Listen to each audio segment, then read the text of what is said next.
Video শুরু হবার আগে সবার আগে প্রথমেই আপনাদেরকে জিজ্ঞেস করে ফেলি, জামায়াত এনসিপি ডক্টর ইউনূস সমঝোতা হয়েছে বা আঁতাত হয়েছে নতুন করে, এটা আপনাদের কতটা বিশ্বাস হয়?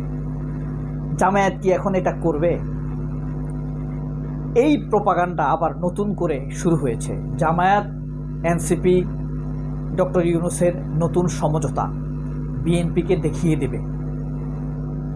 এটা কি সত্যি নাকি প্রপাগান্ডা, অপপ্রচার? এটা প্রমাণ করার জন্য আমাদেরকে একটু পিছনে যেতে হবে। যখন শেখ হাসিনা পালালো, শেখ হাসিনা পালানোর 2 দিন আগ থেকেই এই কথা বলতে বলতে পালিয়েছে যে এরা জামাত শিবির, এরা জামায়াতের জঙ্গি। এরপর থেকে ভারত অপপ্রচার শুরু করলো যে এনসিপি কিছু না, বৈষম্য বিরোধী ছাত্র কিছু না, এটা সব হইল এরা জামায়াতের উগ্রপন্থী জঙ্গি, এসব বলে অপপ্রচার করছে না সমগ্র ভারতীয় মিডিয়া এবং আনন্দবাজার কলকাতার বাংলাদেশের প্রথম আলো। এটাই তো বলতে শুরু করছিল। আর হাসিনা থাকতে সবগুলো মিডিয়া এদেরকে জঙ্গি উগ্রপন্থী বলে অপপ্রচার চালিয়েছে। এখন কথা হলো, এরপরে তাদের সাথে যখন 2-1 বার জামায়াতের সাথে একটু দূরত্ব হলো, তখন তারা আবার প্রপাগান্ডা করতে শুরু করলো এরা বিএনপির সাথে সম্ভবত জোট করছে। বিএনপির লোকরাও ফাহাম আব্দুল সালামকে বলানো শুরু করেছে যে এনসিপি যদি বিএনপির সাথে যায় তাহলে তাদের জন্য বেটার হবে, ভালো হবে। এরপরে আবার তাদের সাথে দূরত্ব, আবার এবার বিএনপি সহ বলতে শুরু করছে যে এরা জামায়াতের বি টিম, জামায়াত যেটা করতে না পারে এরা এদেরকে দিয়ে করায়, এরকম বলছে না? সব আপনারা দেখছেন। এরপরে যখন ছাত্রলীগ নিষিদ্ধ হলো, তখন বলা হলো এটা জামায়াত করাইছে, এনসিপির সামনে রাখছে, পিছন থেকে জামায়াত খেলছে। এরপরে বিএনপি যখন এটা সন্দেহ করে কথা বলতে শুরু করছে প্রপাগান্ডার উপরে ভিত্তি করে, তখন বিএনপির লোকরা বলতে শুরু করলো, তারা ভয় পাইছে যে কে বলেছে ছাত্রলীগকে নিষিদ্ধ করার অধিকার আপনাদেরকে, কে দিয়েছে? রুমিন ফারহানারা বলছে না? বলছে। এরপরে আবার ধর্মীয় ইস্যুতে আবার জামায়াতের লগে দূরত্ব যখন হলো, মাহফুজ আলম যখন জামায়াতেরকে 71 ইস্যুতে আবার দূরত্ব বাড়াতে শুরু করল, তখন সবাই আবার মনে হয় মাহফুজ আলম, নাহিদ ইসলাম এরা বিএনপির সাথে যাবে। আবার যখন কয়েকদিন পরে আওয়ামী লীগের কার্যক্রম স্থগিত করা হলো, তখন আবার তারা বলতে শুরু করলো এটা জামায়াতের কাম, এনসিপিকে সামনে রাখা জামায়াত করেছে। এটা অপপ্রচার হয়েছে না? এরপরে আবার কিছুদিন থেকে যখন নাসিরউদ্দিন পাটোয়ারি, নাহিদ ইসলাম, মাহফুজ আলম আবার জামায়াতকে অ্যাটাক করা শুরু করলো আওয়ামী লীগের স্টাইলে, তখন সবাই ভাবছে এনসিপির জোট সম্ভবত বিএনপির সাথেই হচ্ছে। এরপর আবার এই যে এখন কিছুদিন থেকে নাসিরউদ্দিন পাটোয়ারি বিএনপির চাঁদাবাজি, ঘুষ কেলেঙ্কারি, দখল, আওয়ামী এম্পাওয়ারমেন্ট সব মিলে যখন নাসিরউদ্দিন পাটোয়ারি বিএনপিকে জবাব দিচ্ছিল, তখন আবার বিএনপি ভয় পেয়ে গেছে যে তারা আসলে বিএনপির বি টিম। বিভিন্ন উপস্থাপক বা সাংবাদিককে দিয়ে, সাংবাদিকতার মুখোশধারী আওয়ামী লীগ কর্মীকে দিয়ে বিএনপির লোকরা এদেরকে জিজ্ঞেস করতে শুরু করলো, আপনারা কি বিএনপির সাথে যাচ্ছেন নাকি জামায়াতের সাথে যাচ্ছেন, নাকি আপনাদের এই সব কিছু হইল সবই প্রপাগান্ডা বা লোক দেখানো? এটা নিকুল বলে যে জামায়াতের সাথে আপনাদের যে গালাগালি দূরত্ব, এটা লোক দেখানো। যাই হোক, এরপরে আবার গত 3-4 দিন যাবৎ প্রচার হতে শুরু করলো, আব্দুল কাদেরকে দিয়ে ব্যবহার করলো বিএনপি। ওই যে ঢাকা ইউনিভার্সিটির বাকচাষ নেতা ছিল সাবেক, এখন তাকে বাদ দিয়ে দিছে। সে আবার বলল যে এরা দিনে বড় বড় কথা বলে, রাতে বিএনপির অফিসে গিয়ে বসে থাকে।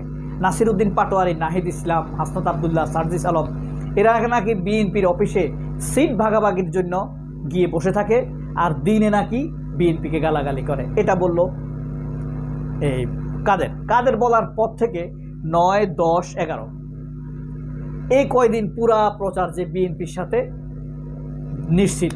এইটা তাসনিম জারার জন্য 8 আসন, তারপরে আসিফ মাহমুদের জন্য 18 আসন, হাসনাত আবদুল্লাহর জন্য বরুড়া, কুমিল্লার বরুড়া, তারপরে মাহফুজ আলমের জন্য রামগঞ্জ অর্থাৎ লক্ষ্মীপুর 2 সম্ভবত, এগুলো ছেড়ে দিয়েছে বিএনপি।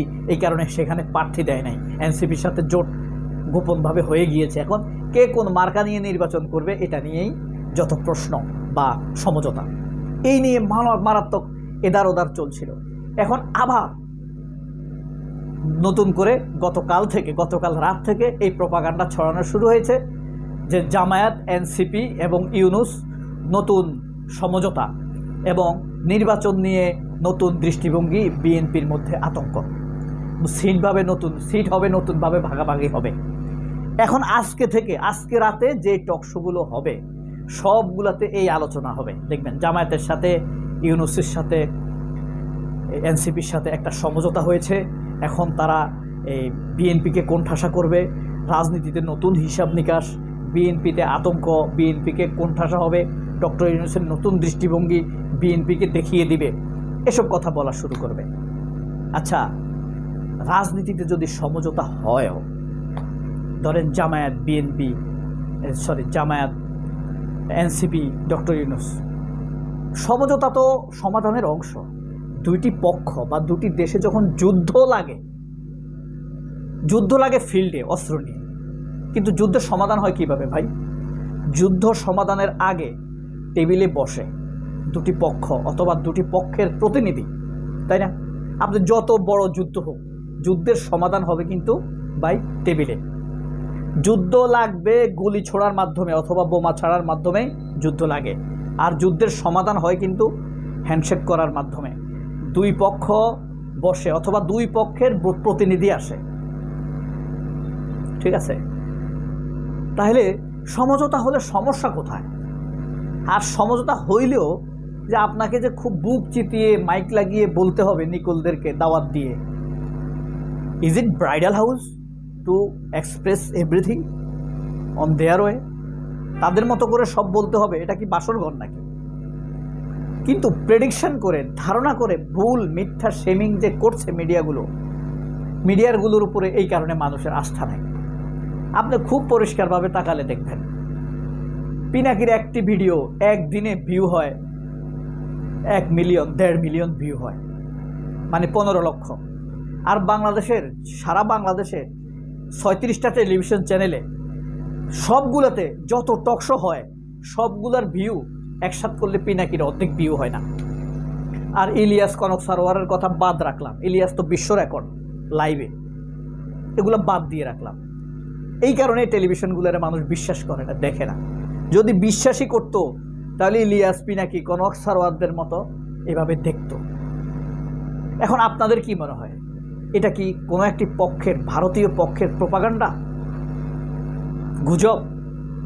আমি বিশ্বাস করি 98% এটা গুজব। তবে এনসিপির সাথে বিএনপিরও সুসম্পর্ক থাকতে পারে, জামায়াতেরও থাকতে পারে, ডক্টর ইউনূসের সুসম্পর্ক থাকাটা খুবই স্বাভাবিক। সন্দেহজনক হলো শুধু ওয়াকারের সাথে সুসম্পর্ক থাকা। সবাই অনেক ভালো থাকবেন। আল্লাহ হাফেজ, আসসালামু আলাইকুম।